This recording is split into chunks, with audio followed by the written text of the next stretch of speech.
પણ ભારતીય જનતા પાર્ટીથી શું અલ્પેશ ઠાકોર નારાજ છે?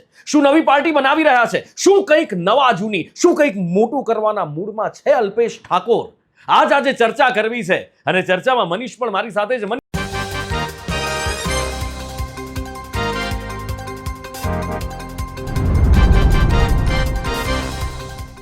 નમસ્કાર, ન્યૂઝ ગુજરાતમાં આપનું સ્વાગત છે. હું છું આપનો નુપુર અને મારી સાથે છે મારા મિત્ર, મારા સખા, મારા હમદમ મનીષ પુરોહિત. આજે વાત કરવી છે ગુજરાતની રાજનીતિની. મને ખબર છે ચૂંટણીને હજી વાર છે, પણ ચૂંટણીને હજી એટલી પણ વાર નથી. રાજકીય દ્રષ્ટિએ જુઓ તો ચૂંટણી સાહેબ ખૂબ નજીક છે અને એટલા માટે જ રાજકીય હલચલ પાછલા કેટલાક સમયથી ગુજરાતમાં તેજ થઈ ગઈ છે. જાણે ધરતીની નીચે જે ટેક્ટોનિક પ્લેટ્સ ખસતી હોય ને, એવું જ અત્યારે ગુજરાતની રાજનીતિમાં થઈ રહ્યું છે. અને આ વખતની આ હલચલ, આ ગતિવિધિઓ રાજકીયની સાથે સાથે સામાજિક પણ છે. કેટલાક પર્ટિક્યુલર નેતાઓને લઈ પોસ્ટર વાયરલ થઈ રહ્યા છે, અટકળો લાગી રહી છે, નવી પાર્ટી બનવાની વાત થઈ રહી છે. કોઈ એક પર્ટિક્યુલર વ્યક્તિને 2027માં મુખ્યમંત્રી બનાવવાની વાત થઈ રહી છે અને આખો સમાજ એમની સાથે એકજૂટ થઈ એક સુરે કહી રહ્યો છે કે હવે તો આ વખતે બતાવી દેવું છે. જી હા, વાત થઈ રહી છે અલ્પેશ ઠાકોરની. અલ્પેશ ઠાકોરની જર્ની, એમનો ભૂતકાળ આપણે ખૂબ જોયો છે, એમનો સંઘર્ષ પણ જોયો છે અને તડજોડ પણ આપણે જોઈ છે. ભારતીય જનતા પાર્ટીમાં અત્યારે છે, પણ ભારતીય જનતા પાર્ટીથી શું અલ્પેશ ઠાકોર નારાજ છે? શું નવી પાર્ટી બનાવી રહ્યા છે? શું કંઈક નવા જૂની, શું કંઈક મોટું કરવાના મૂડમાં છે અલ્પેશ ઠાકોર? આજે ચર્ચા કરવી છે અને ચર્ચામાં મનીષ પણ મારી સાથે છે. મનીષ, છેલ્લા ઘણા સમયથી આ ચર્ચાઓ ચાલી રહી છે. એક વિડીયો પણ આપે બનાવ્યો હતો કે અલ્પેશ ઠાકોર બગાવત કરવાના મૂડમાં, અને એ પછી જે વસ્તુઓ થઈ છે, એ પછી જે ગતિવિધિઓ થઈ છે, એ પછી જે ટ્રેન્ડ જોવા મળી રહ્યો છે ગતિવિધિઓનો, શું સૂચવી રહ્યો છે? બિલકુલ નુપુર, કારણ કે રાજનીતિ ગુજરાતની જેવી જોઈએ છે તેટલી સરળ નથી. કારણ કે નીતિન પટેલને આપણે યાદ કરવા પડે, અલ્પેશ ઠાકોરની આ પોસ્ટ અને નીતિન પટેલ કેમ યાદ આવે એ રાજનીતિના જાણકાર લોકો ખૂબ સારી રીતે જાણતા હશે. પરંતુ અહીંયા સૌથી ઇન્ટરેસ્ટિંગ વાત નુપુર એ છે કે ભાજપમાં રાજનીતિ જો કરવી હોય અને રાજનીતિમાં કોઈ માણસને પતાવવો હોય તો એના નામની આ પ્રકારની પોસ્ટ વાયરલ કરવી, કે પછી ખરેખર અલ્પેશ ઠાકોર ખુદ અંદર ખાને કોઈ નવા જૂની કરવાના મૂડમાં છે. આજે અલ્પેશના સમર્થનમાં આખી પોસ્ટ કરે છે નુપુર. આપણે એનું આખું પોસ્ટમોર્ટમ કરવું છે અને પોસ્ટમોર્ટમ કરતા પહેલા આપણે એ સમજવું પડશે. એક વિડીયો આખો જોવાનો છે, તમારે વચ્ચેથી આ વિડીયોને મૂકવાનો નથી. જો તમે વિડીયો પૂરો નહીં જુઓ તો તમને અધૂરું સમજશો અને આ ખેલ તમને પૂરેપૂરો નહીં સમજાય નુપુર, એ વાત પાક્કી છે. લાલુ પ્રસાદ યાદવ અને મમતા બેનર્જીનો એક બહેસનો વિડીયો સંસદમાં થયેલી એ તમે બધા જ લોકોએ સાંભળી હશે, જેમાં લાલુ કહે છે કે ये बात सही है ना कि रेल मांगा गया था, तो ममता जवाब આપે છે કે નહીં માંગા था. તો લાલુ પોતાના અલ્લડ અંદાજમાં કહે છે નહીં માંગા ગયા था तो नहीं मिलेगा. કંઈક આવું જ અત્યારે ચાલી રહ્યું છે નુપુર. ઠાકોર સમાજના અલ્પેશ ઠાકોરના સમર્થકોને એમ લાગે છે કે નહીં માંગેગે તો નહીં મિલેગા, અને એટલા જ માટે શરૂ થઈ છે અલ્પેશ ઠાકોરને મુખ્યમંત્રી બનાવવાની એક મોટી મુહિમ. રોજે રોજ વાયરલ થતી પોસ્ટો અને એની સામે થતા ખુલાસાઓ જબરજસ્ત ચાલી રહ્યું છે. અલ્પેશ ઠાકોરને મજબૂત મંત્રાલય મળશે તેવી આશા તો હતી, પરંતુ એ આશાઓ હવે ચૂંટણી આવવાને 1-1.25 વર્ષ જેટલું બાકી રહ્યું છે અને મનની મનમાં જ રહી જાય તેવી સ્થિતિનું નિર્માણ થયું છે. અલ્પેશના સમર્થકોને લાગે છે કે અલ્પેશ ઠાકોર સાથે ભાજપે ભયંકર અન્યાય કર્યો છે, ખાલી ધારાસભ્ય બનાવીને અમારી મજાક કરી નાખી, અને એટલે જ અંદરથી આ ભડકો ધીરે ધીરે તેજ થઈ રહ્યો છે. અલ્પેશની સાથે તેમના અંગત ગણાતા એવા ધારાસભ્ય ધવલસિંહ ઝાલા, જે અપક્ષમાંથી ચૂંટાઈને આવ્યા છે, એમની પણ એક પ્લેટ વાયરલ થઈ રહી છે. આવનારા ચૂંટણીમાં આ બંને કઈ પાર્ટીમાં હશે? શું ઠાકોર સમાજ એમને મુખ્યમંત્રી બનાવશે? એક બીજું પોસ્ટર પણ વાયરલ થઈ રહ્યું છે, ધૂમ મચાવે છે નુપુર, જેમાં અલ્પેશ ઠાકોર, બીજી બાજુ તામિલનાડુના મુખ્યમંત્રી વિજય થલપતિનો ફોટો છે. નીચે લખ્યું છે કે સત્તા, એકતા અને સત્તા. સાથે જ એક રોચક વાત એ પણ લખી છે આ પ્લેટમાં કે જો 2017માં અલ્પેશ ઠાકોરે ગુજરાતમાં ક્ષત્રિય ઠાકોર સેનાની પાર્ટી બનાવી દીધી હોત તો આજે ગુજરાતમાં GKTS એટલે કે ગુજરાત ક્ષત્રિય ઠાકોર સેનાની સરકાર હોત. સન્માન, એકતા અને સત્તાના સૂત્ર સાથે લખેલી આ પ્લેટ ખૂબ વાયરલ થઈ રહી છે. હવે વાત કરવી છે આ પોસ્ટના પોસ્ટમોર્ટમની. તો સૌથી પહેલી વાત કે આ પોસ્ટથી અલ્પેશ ઠાકોરને ભાજપમાં ફાયદો થશે કે નુકસાન? તો એનો સીધો જવાબ નુપુર એ છે કે અલ્પેશ ઠાકોરને ભાજપમાં મોટું નુકસાન થશે. કારણ એ છે કે ભાજપની કામ કરવાની રીત થોડી અલગ છે, જેમાં પ્રેશર પોલિટિક્સની સજા શું મળે છે એ નીતિન પટેલથી વધારે કોણ જાણે. કારણ સાફ છે કે જ્યારે કોઈ પણ નેતાએ પોતાની માંગ સંતોષવા માટે કંઈક હોદ્દા માટે દબાણવાળી રાજનીતિ કરી છે તો એનો અંજામ રાજકીય નુકસાન વાળો આવ્યો છે. મતલબ એનો એ છે કે રાજકીય એકડો સાફ થઈ જાય. એવા અસંખ્ય ઉદાહરણ છે. અલ્પેશ ઠાકોર જ્યારે કોંગ્રેસમાં હતા, ધારાસભ્ય પણ હતા, રાહુલ ગાંધીની બાજુમાં બેસીને એમના કાનમાં વાત કરવાની તાકાત હતી. કોંગ્રેસ પાસે છેલ્લા 3 દાયકાનું શાનદાર રિઝલ્ટ હતું. 2017માં લગભગ 77 ધારાસભ્યો હતા. પાટીદાર આંદોલનકારીઓની બોલબાલા હતી. એ જ સમયે આપણને યાદ છે કે હાર્દિક પટેલે નીતિન પટેલને આમંત્રણ આપ્યું હતું. એમણે કહ્યું હતું કે કાકા, નાણાં મંત્રાલય જ નહીં પરંતુ આખા મુખ્યમંત્રી બનાવી દઈશું, તમે આવી જાઓ કોંગ્રેસમાં. માત્ર 17 ધારાસભ્યોની જરૂર છે. ખબર છે ને કે નીતિન પટેલ કેમ રિસાયા હતા? નીતિન પટેલને મુખ્યમંત્રી બનાવવાના હતા. ના બનાવ્યા એટલે નાયબ મુખ્યમંત્રી બનાવ્યા, અને એમાં પણ એમને ગમતો ડિપાર્ટમેન્ટ એટલે કે નાણાં મંત્રાલય એમને નહોતું મળ્યું, અને એટલે જ નીતિન કાકા રિસાઈ ગયા. સરકાર ઝૂકી ગઈ, નાણાં મંત્રાલય આપવું પડ્યું. પણ નુપુર આપણને ખબર છે, અને વધારે કહેવાની જરૂર પણ નથી કે એના પછી નીતિનભાઈનું શું થયું છે. બીજો દાખલો જયેશ રાદડિયાનો જોઈ લો. જયેશ રાદડિયા કદાવર નેતા છે સૌરાષ્ટ્રના. વિઠ્ઠલભાઈ રાદડિયાના પુત્ર, એમના સહકારી ક્ષેત્રમાં એમનો દબદબો, અને એમના સમર્થકોને લાગ્યું કે જયેશભાઈ મંત્રી રહી ચૂક્યા છે, ફરી એકવાર એમને મંત્રી કેમ ન બનાવવામાં આવે. એના માટે એક મોટી મુહિમ શરૂ થઈ. એ ડિઝર્વ કરતા હતા, એમાં કોઈ બેમત નથી. પણ પછી શું થયું એ પણ આપણી આંખોની સામે છે. હવે પાછા આવી અલ્પેશ ઠાકોર પર. મને લાગે છે કે નુપુર અલ્પેશ ઠાકોરને પતાવી દેવા માટે એક જૂથ જે ભાજપની સાથે છે પરંતુ અલ્પેશ એમને નથી ગમતા, એવા લોકોએ પણ આ પ્રકારની સોપારી લીધી હોય તેવું લાગી રહ્યું છે. પહેલું કારણ, એની પાછળનું કારણ છે કે જેટલા અલ્પેશને મુખ્યમંત્રીની જેમ પ્રમોટ કરવામાં આવે તો ભાજપને આંખોમાં આવે, અને પ્રમોટ થયેલા નેતાઓને ભાજપ શું સિરપાવ આપે છે એ પણ લોકો સારી રીતે જાણે છે. એટલે કે અલ્પેશનો રાજકીય એકડો પૂરો થઈ જાય.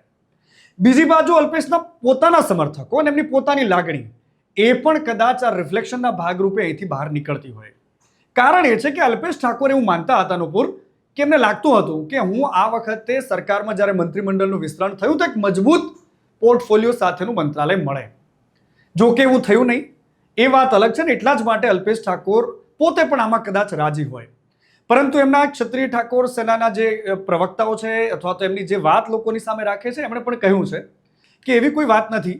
અલ્પેશ ઠાકોરને આ બિલકુલ વાત પસંદ નથી આવતી, અને જે પણ લોકો આ પ્રકારની પોસ્ટ વાયરલ કરે છે એમની સામે અમે કાર્યવાહી પણ કરીશું. નુપુર, બિલકુલ, એટલે કાર્યવાહી કરવાની વાત છે. અલ્પેશ ઠાકોર આ કહી રહ્યા છે.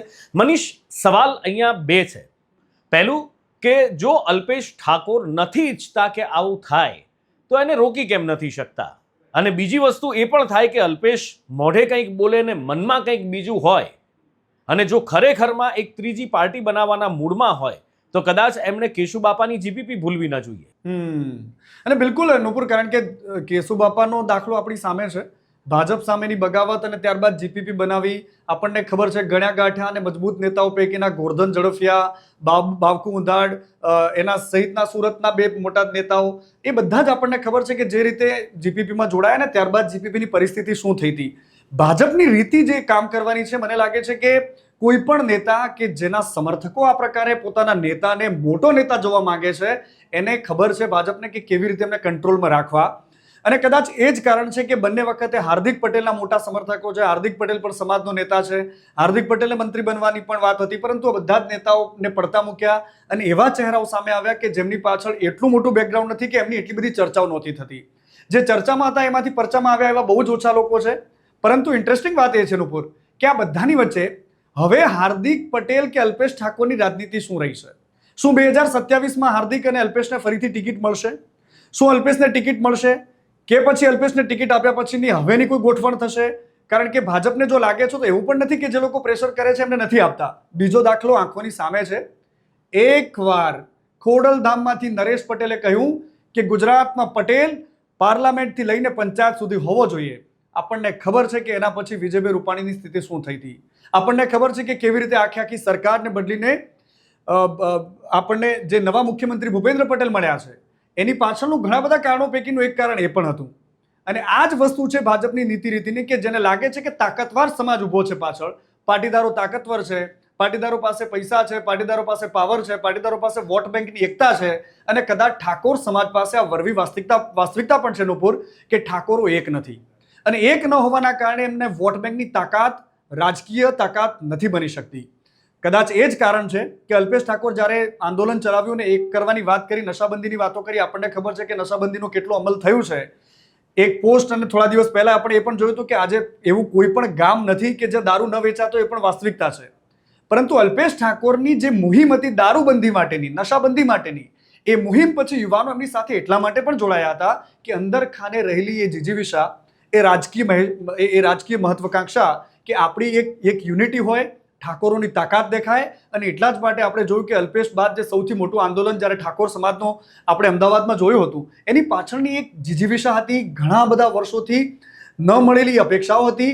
એક કોઈ વ્યક્તિ, એક ચહેરો એમને દેખાતો હતો કે કદાચ અલ્પેશ ઠાકોર રાજનીતિમાં આવશે તો અમારું ભાગ ખુલશે, અમને રાજનીતિક કેટલું મહત્વનું તાકાત મળશે, અને આ જ બધા ફેક્ટર હતા કે જેના કારણે અલ્પેશ ઠાકોરનો ઉદય થયો. ન માત્ર નશાબંધીની વાતો કે સારું ભાષણ નહીં, પરંતુ અલ્પેશ ઠાકોરને સમાજે મોટા એટલા માટે કર્યા હતા કારણ કે સમાજની સુસુપ્ત જે ઈચ્છાઓ હતી, જેમને અંદર ખાને જે અંદરથી કોરી ખાતી હતી, એ વાતો હતી, એ વાત અલ્પેશમાં દેખાતી હતી. અને કદાચ એટલા જ માટે આ બંને ધ્રુવમાં આ વસ્તુને આપણે જોવી જોઈએ. એક બાજુ એ ધ્રુવ છે કે જે અલ્પેશને ખૂબ પ્રેમ કરે છે, એ લોકોને એવું માનવું છે કે અલ્પેશ ઠાકોર સાથે અન્યાય થયો છે, અને અન્યાયનો બદલો એટલે કે રાજકીય બદલો લઈ શકાય. અને અત્યારે આપણે જોયું ઉપર કે બીજી પોસ્ટ વિજય થલપતિની વાયરલ થઈ રહી છે એમની સાથે. એ બતાવવાની કોશિશ છે કે એક એક્ટર પહેલી જ ચૂંટણીમાં 107-6 બેઠકો લઈને આવે છે અને મુખ્યમંત્રી બને છે. ક્યાંક એ વાત બતાવવાની કોશિશ છે કે જ્યારે લોકપ્રિયતા તમારા હાથમાં હોય, તમને તમારો સમાજ તમારો પીઠબળ બનીને ઊભો હોય, તો એવા સમયે તમારે કોઈની અપેક્ષા રાખવાની જરૂર નથી. તમે સ્વબળે આગળ વધો, તમે મુખ્યમંત્રી બનશો. આ પ્રકારની ભાવના પોતાના સમાજની રિફ્લેક્ટ થતી એવું દેખાય છે. નોપુર બિલકુલ. પણ એ થલપતિની જે પોસ્ટ મૂકી છે, મનીષને જે વાત કરવામાં આવી છે, ત્યાં ભારતીય જનતા પાર્ટીનો એટલો પગદંડો નથી, એ આપણે સારી રીતે જાણીએ છીએ. તામિલનાડુની અંદર ત્યાં એટલી મજબૂત નથી, અને આ તો ભારતીય જનતા પાર્ટીનો ગઢ ગણો કે અહીંયા જ એના મૂળિયા ધરબાયેલા ગણો કે તમે જે હોલ એન્ડ સોલ ભારતીય જનતા પાર્ટીનું ગુજરાત છે. અને અહીંયા જો આ એક્સપેરિમેન્ટ કરવામાં આવે તો તકલીફ થાય. અને જે બે ધ્રુવની વાત કરી એની વચ્ચેની એક ધરી છે, એ પણ મને અહીંયા ધ્યાનમાં આવે મનીષ, કે એક બાજુ અલ્પેશ ઠાકોરનો સમાજ છે જે ગેનીબેનને પણ સાંસદ બનાવે છે અને અલ્પેશને ભાજપમાંથી ધારાસભ્ય બનાવે છે. એટલે એવું તો નથી કે આ આખો સમાજ એક બાજુ એક સાથે છે. બીજી વસ્તુ એ પણ છે કે એક બાજુ અલ્પેશ ઠાકોર અને ગેનીબેન સાથે મળી અને સમાજનું બંધારણ ઘડે છે, એક સ્ટેજ ઉપર છે, શેર કરે છે સ્ટેજ, અને ત્યાંથી સમાજ માટે સારી સારી વાતો પણ કરે છે. એટલે ભાજપ કોંગ્રેસ જ્યાં અલગ છે ત્યાં અહીંયા એક સમાજના બંધન નીચે થાય છે. તો ક્યાંક એવું તો નથી ને કે આગળના સમયની અંદર કદાચ અલ્પેશ ઠાકોરની મહેચ્છાઓ, જીજીવિષાઓ એ પૂરી ન થાય તો ક્યાંક એ વસ્તુ ફરી એકવાર જોવા મળે કે અલ્પેશ ઠાકોર નવી સેનાના બદલે એક પક્ષ પલટો પણ કદાચ કરે, અથવા તો નવી સેના બનાવે તો એ નવી સેનાનું સ્વરૂપ કેવું હોઈ શકે. કારણ કે ભારતીય જનતા પાર્ટી અને કોંગ્રેસ બંને પક્ષમાં ઠાકોર સમાજ વહેંચાયેલો છે. એક બાજુ ગેનીબેનને પણ પસંદ કરે છે, બીજી બાજુ અલ્પેશને પણ પસંદ કરે છે. તો પછી એ કઈ રીતે થશે એ પણ એક સવાલ છે. બિલકુલ અનુપુર, મને એવું લાગે છે કે જ્યારે સામાજિક એકતાની મુહિમની વાત આવી તો અલ્પેશ ઠાકોરના રાજનીતિમાં ઉદય પહેલા અથવા તો ગેનીબેનના રાજકીય ઉદય પહેલા આપણે જોયું છે તો ક્યારેય બે પાર્ટીઓને પાર્ટી મૂકીને નેતાઓ એક થતા નથી જોયા.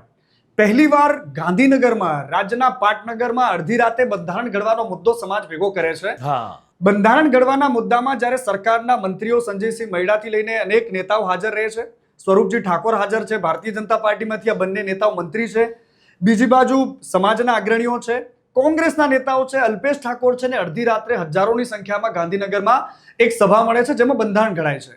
એ વાત બતાવવાની કોશિશ છે કે બંને પાર્ટીમાં જે નેતાઓ છે એ પાર્ટી ભલે અલગ છે, પણ જ્યારે સમાજનો મુદ્દો આવે છે તો બંને એક મંચ પર આવીને બેસીશું, એક પ્રકારનો મેસેજ છે. અને એની પૃષ્ઠભૂમિમાં પણ અલ્પેશ ઠાકોર છે. એ વાતને પણ આપણે ભૂલવી ન જોઈએ.